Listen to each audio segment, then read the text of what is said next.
Olá pessoal, sejam bem-vindos à nossa quinta aula de projeto e análise de algoritmos.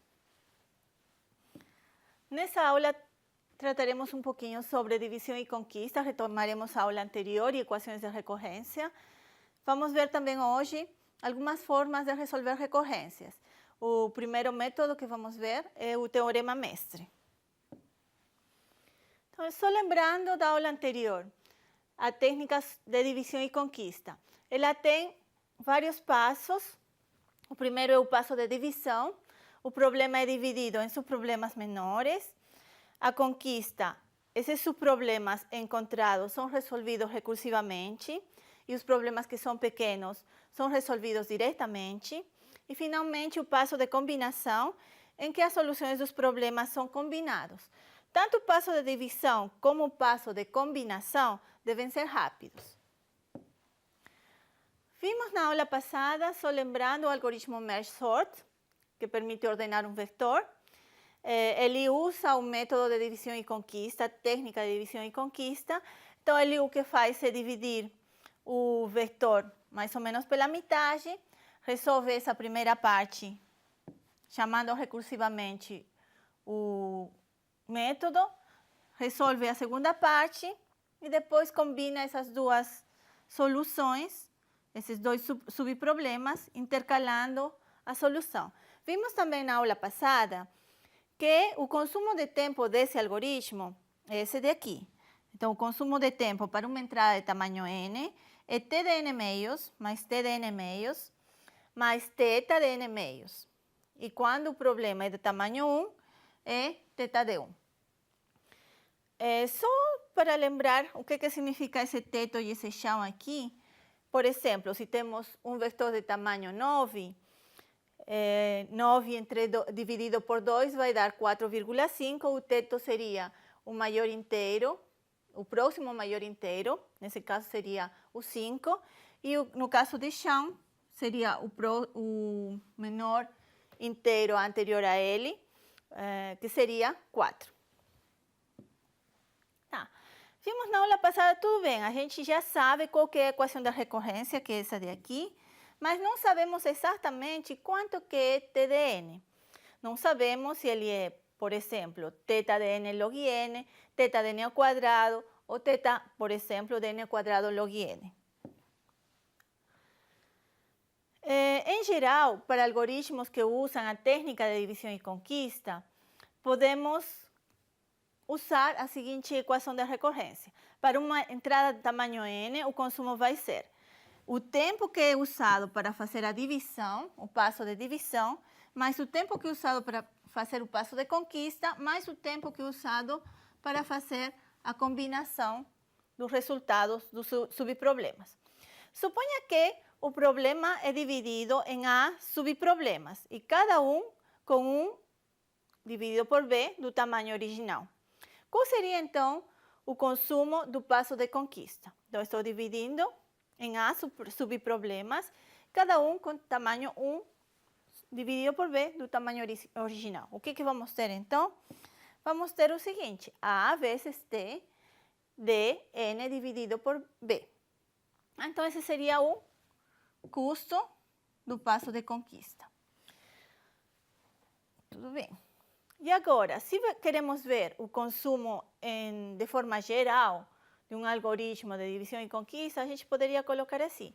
T de n é igual ao consumo do passo que acabamos de ver, mais o consumo de tempo que estaria faltando do dividir e conquistar, que a gente pode representar por f de n, que seria esse daqui, certo? Então, já temos a nossa expressão geral, a nossa equação de recorrência geral para o consumo de tempo de um algoritmo que usa divisão e conquista. Tudo bom.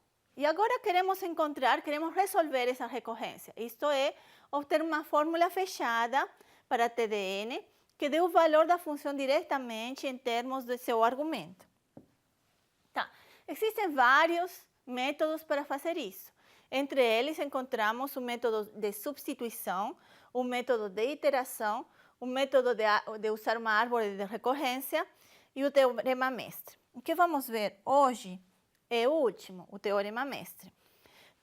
Para todos esses métodos aqui, precisamos realizar várias contas. Aquele que precisa de fazer menos contas é o teorema mestre. Mesmo assim, ele precisa de fazer algumas contas e ele não funciona para todos os casos. Tá. Então, esse daqui é o teorema mestre.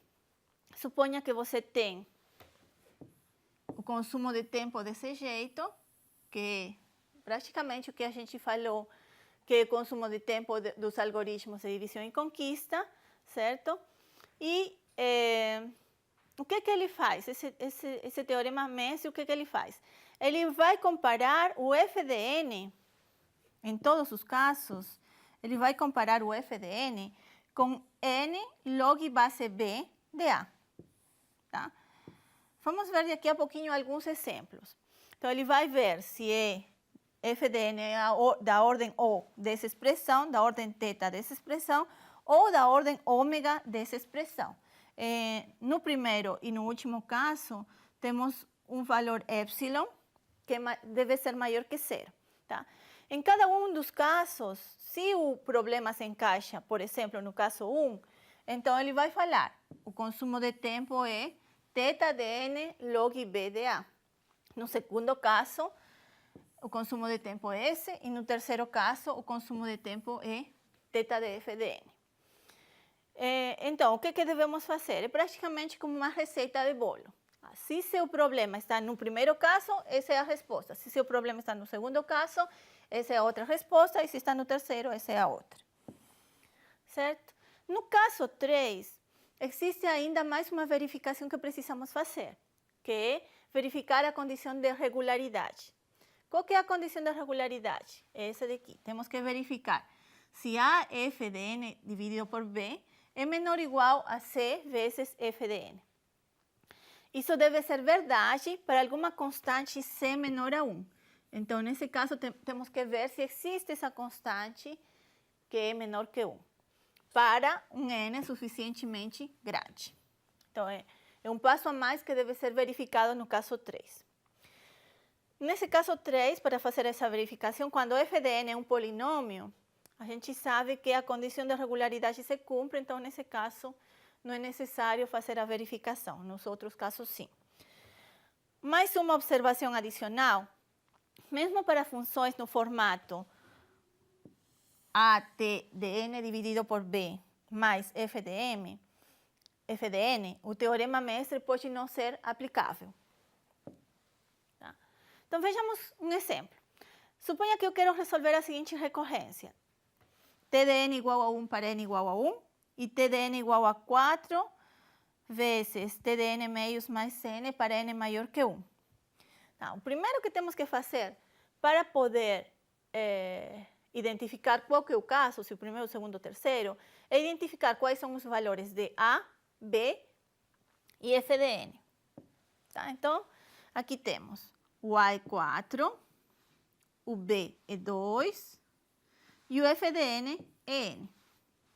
Certo? Então, estamos aqui.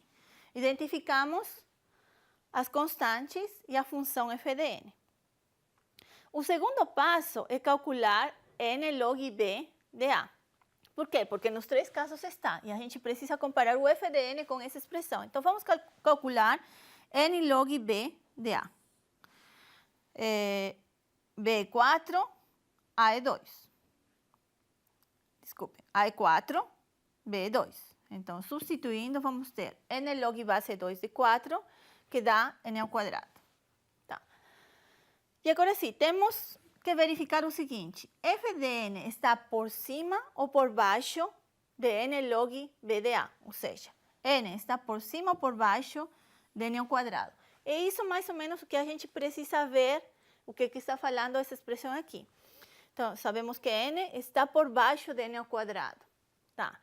Lembrem que o O, indiretamente, ele tem sabor a menor ou igual, certo? Então, na verdade, estaríamos no primeiro caso.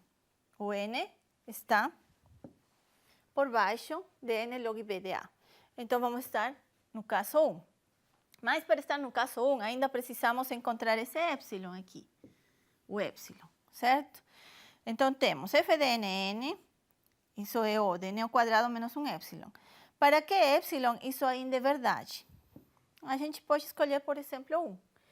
E aí a gente conseguiu encontrar o epsilon. Portanto, é o caso 1. E então agora sabemos que a resposta é T de n igual a θ de n log b de A, que é n ao quadrado. Então, o resultado é T de n igual a θ de n ao quadrado. Exemplo 2. Suponha que temos essa expressão e queremos saber o que é ele, θ de quê, né? Primeiro passo, identificamos A, identificamos B e identificamos f de n. Tomar cuidado aqui, o A é 1, o B, na verdade, é 3/2, não é 2/3, tá? Tem que tomar muito cuidado. E o f de n é 1. Fazemos os cálculos agora de n log base b de A. Vamos obter n log base 3/2 de 1. E isso daí vai dar 0, certo? A parte de cima vai dar 0. n a 0 é 1, certo? E agora queremos saber se f de n, ou seja, 1, está por cima ou por baixo de 1. 1 está por cima ou por baixo de 1. Não está nem por cima nem por baixo. Então, é o caso 2, tá? Então, vamos para o caso 2. F de n é 1, que é exatamente θ de n, no caso 2. Portanto, o que ele fala? Que a resposta deve ser essa daqui. T de n igual a θ de, essa expressão, vezes log de n.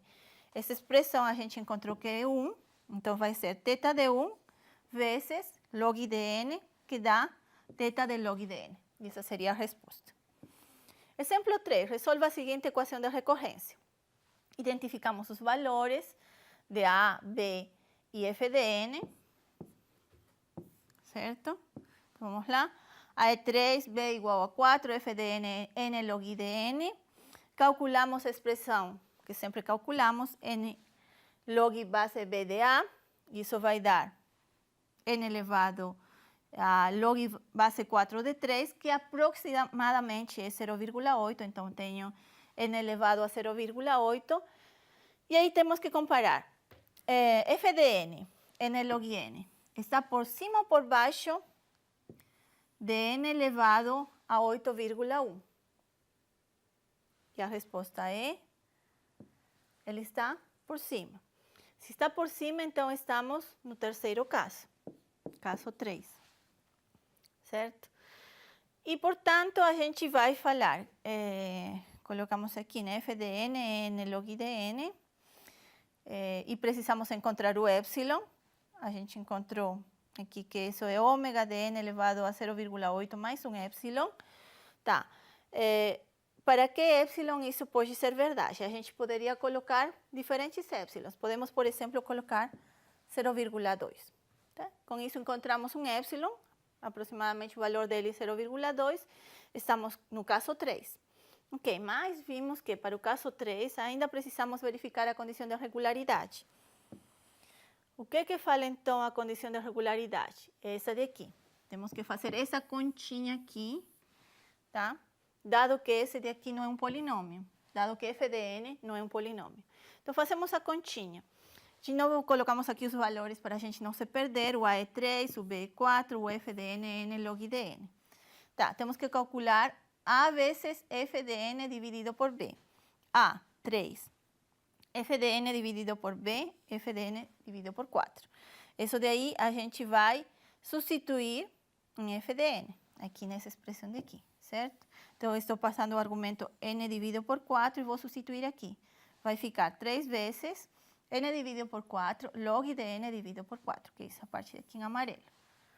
Fazendo as continhas, vamos ter 3/4 n. E isso daqui a gente pode aplicar a regra da divisão de logaritmos, e vamos encontrar que isso é igual a log de n menos log de 4. Fazendo de novo as operações, isso daí é igual a 3/4 n log de n, certo? Esse daqui é log de 4 na base 2. A gente sempre está considerando uma coisa que eu esqueci de falar, que a gente sempre vai considerar que todos os logs são base 2, tá? Então, isso daí vai ficar igual a essa expressão de aqui. Ok. temos essa expressão, mas a gente quer demonstrar que isso é menor ou igual a 1c vezes f de n. Tá. 3 quartos n log de n menos 3 meios é menor ou igual a 3 quartos n log de n?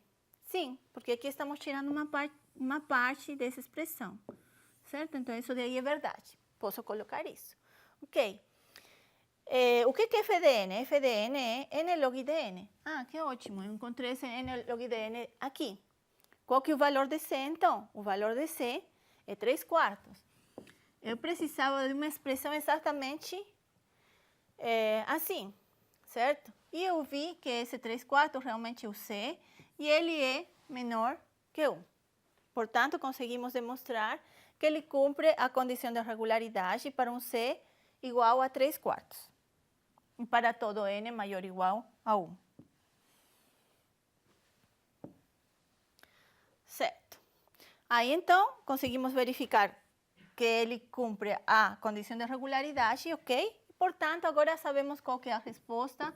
De acordo com o nosso teorema mestre, ele é θ de f de n. Quanto que é f de n? N log n. Então, el t de n é θ de n log n. Tá bom. Vimos, então, já 3 exemplos sobre a aplicação do teorema mestre. E agora vamos ver algumas dicas práticas.